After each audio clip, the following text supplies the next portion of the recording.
Well, Emily, it looks like we're off to a bit of a messy start early, but then we do end up drying off. So much cooler, of course, for New Year's Eve. But this morning, you might want to take it a little bit slower. Right now, we are seeing those rain showers mixed in with a few snowflakes in spots. Here's a live look at NIU in DeKalb. We're seeing that rain moving through, and you could even see some of that wet and slick pavement. So keep that in mind. You might run into not only the wet roads, but even some slick spots, especially further to the northwest. That's where we're seeing the better chance of seeing those wet snowflakes mixing in right now. Otherwise, even seeing some heavier showers throughout parts of DeKalb County.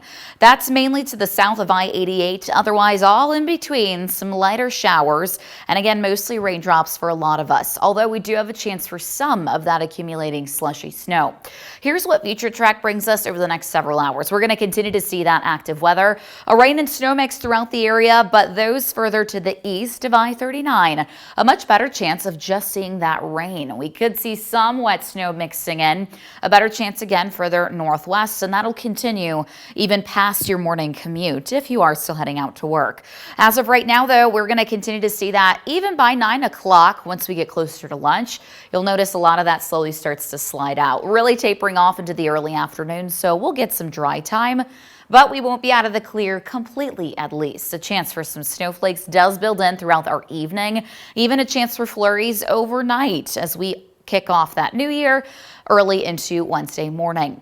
Now, in terms of the timing, again, going to start wrapping things up right around noon. Up to an inch in slushy accumulation possible, mainly on your grassy and elevated surfaces. So keep that in mind. We could still see those slick spots on the roads because of some of that wet snow. If anything, you can anticipate wet roads throughout the entire area.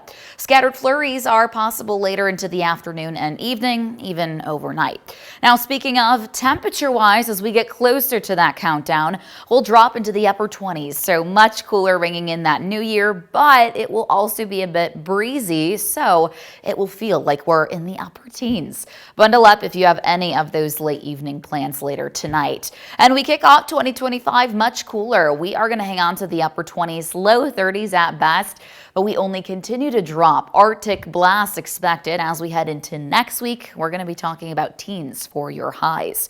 Before we get there, though, we are also watching a chance for some snow. That potentially will join us into Sunday. We are tracking some kind of snowstorm to reach us throughout the Midwest. But again, that track's still uncertain, and whether or not we'll see impacts also not guaranteed. So make sure you stay tuned to the forecast as we get closer to our weekend.